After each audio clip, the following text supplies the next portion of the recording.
जिस औरंगजेब ने हिंदुस्तान के खिलाफ काम किया है, हजारों हिंदुओं की मंदिरें तोड़ डाली है, महिलाओं पे अत्याचार किए, गांव से गांव लूटे और हमारे स्वराज्य रक्षक छत्रपति संभाजी महाराज छत्रपति उनको क्रूर ढंग से उनकी आंखें निकाली, गलत तरीके से धर्म परिवर्तन उन्होंने नहीं किया, इसीलिए उनको मारा है।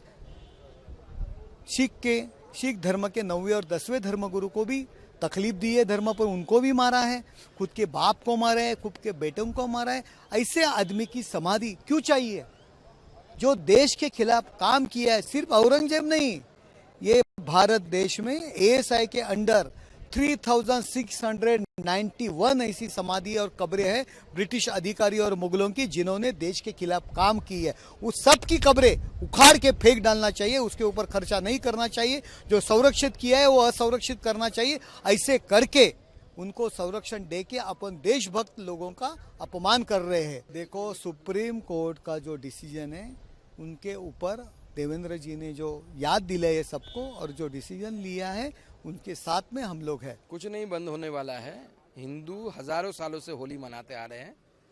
बीच बीच में कुछ ताकतें आई भारत में जो उन्होंने होली रोकने की कोशिश की, तो होली का दहन भी होता है होली के साथ, तो होली का दहन भी हम करेंगे, होली भी मनाएंगे। मैं सुना नहीं उन्होंने क्या बोला, उनको सुनते हैं, पहले मैं सुनने दीजिए, उसके बाद उनसे मैं बात करके। नहीं, शुभेंदु दान ने बांग्ला में बोला है। आप मीडिया वाले हैं, बांग्ला समझते नहीं, क्या ट्रांसलेशन कर लिए आप? मुझे सुनाइए क्या बोला उन्होंने। हिंदी थोपने की जरूरत ही नहीं है, क्यों थोपेंगे?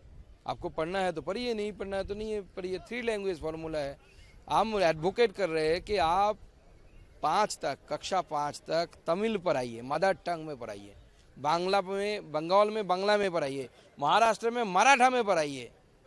आप मदर टंग में पढ़ाइए और प्रेफरेबली क्लास 8 तक पढ़ाइए।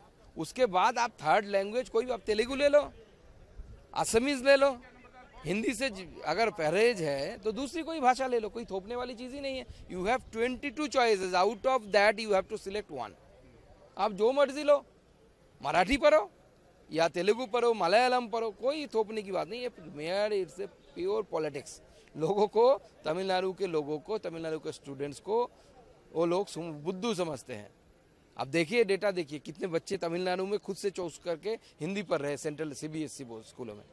जो बहुत ज़रूरी बिल है, इस बिल को आना चाहिए और इस बिल को बंगाल सहित बहुत सारे स्टेट इससे पीड़ित है। लोग बंगाल से घुस के दिल्ली, यहाँ तक साउथ तक चले गए हैं। तो इस बिल को लाना चाहिए और ऐसे घुसपैठियों को बाहर निकालना चाहिए। Opposition parties have been repeatedly raising the very serious issue of duplicate epic cards.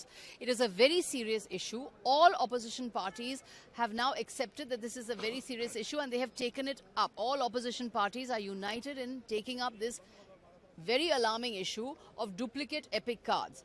Yesterday, a delegation of the All India Trinamool Congress met the Election Commission and we conveyed our concerns about what this means for electoral rolls when there is mass duplication of voter epic cards. The Election Commission promised to take action and said they will act within 3 months, but the Election Commission is still not willing to tell us how many duplicate cards are there, how many voter epic cards are there, how many of these duplicate epic cards are there. And the Election Commission is saying they will take action within 3 months. But if they don't know what is the scale of the problem, what is the magnitude of the problem, how will they take this action in 3 months?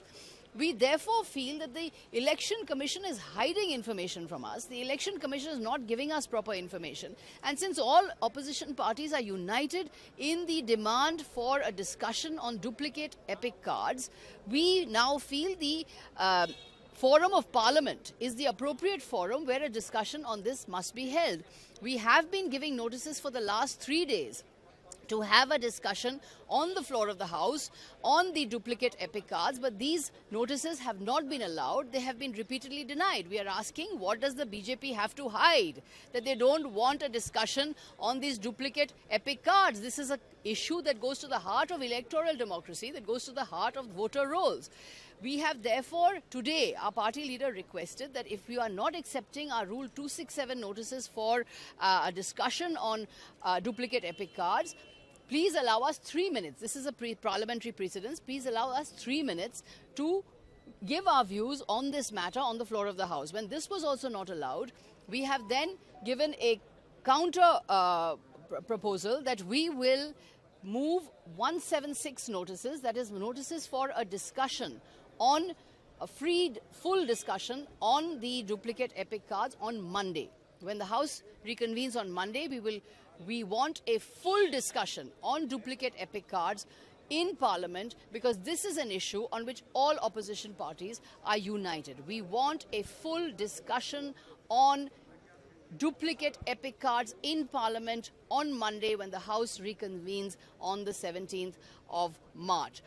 If again our notices are not allowed, if again a discussion is not allowed, we will then see what further steps we can take so that the issue of duplicate epic cards is brought out in the House, in Parliament, which is the home of the people. It is a house of the people, and the people need to know what is happening to their right to vote, what is happening to their voter identity, what is happening to their duplicate to their epic cards. This issue concerns the people. It's a people's issue. We want that it be raised in the House. If we are not allowed to raise this on Monday, we will see what further action we will take. खास करके epic voter card का, जहाँ पे 2-2, 3-3 नाम एक ही epic card पर हैं। जिस प्रकार से आधार हमारा पर्सनल होता है, वैसे एपिक कार्ड पर्सनल होता है।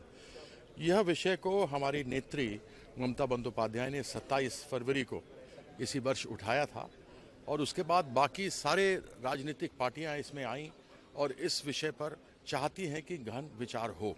हम लोग इलेक्शन कमीशन के पास मिलने के लिए गए थे। इलेक्शन कमीशन के सामने हमने काफ़ी चीज़ें रखी। उन्होंने कहा कि 3 महीने के अंदर हम इसका निवारण करेंगे। मैं ये जानना चाहता हूँ, इसमें एक संशय उठता है कि क्या उनको मालूम है कि कितने एपिक डुप्लीकेट कार्ड हैं जिसको वो 3 महीने के अंदर करने वाले हैं। उसके साथ ही जब हम कभी भी सारी पार्टियां चाहती हैं कि यह डिस्कशन दोनों सदनों में हो, इसमें बीजेपी को भी भाग लेना चाहिए, क्योंकि वोट उसको भी वोटर लोग देते हैं, लेकिन वह इस चर्चा को कराने के लिए तैयार नहीं है। बिजनेस एडवाइजरी कमेटी में भी वो इस विषय को नहीं मान रहे हैं। तो मैं ये पूछना चाहता हूं कि क्या मेरा कहना कि कांग्रेस, माफ कीजिएगा, कि इलेक्शन कमीशन पिंजड़े में बंद एक मैना है जो भारतीय जनता पार्टी की भाषा बोलती है। अन्यथा पार्लियामेंट में दोनों सदनों में इसको उठाने के लिए क्या समस्या है? एपिक कार्ड है, डुप्लीकेट नाम है।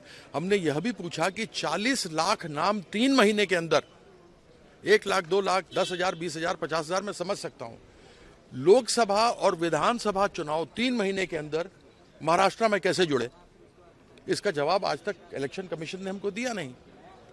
तो हमारे मन में यह संशय है और प्रश्न उठता है कि क्या election commission Bharatiya Janata party की भाषा बोल रहा है और उसी के मुताबिक मैने की तरह काम कर रहा है? इसलिए इसका जवाब देना चाहिए। हम नोटिस फिर लोकसभा और राज्यसभा में उठाते रहेंगे। जैसा हमारे 2 सम्मानित सदस्यों ने पहले कहा, इस विषय को बड़ी गंभीरता से लिया जाएगा और इनको मनमानी नहीं करने दिया जाएगा।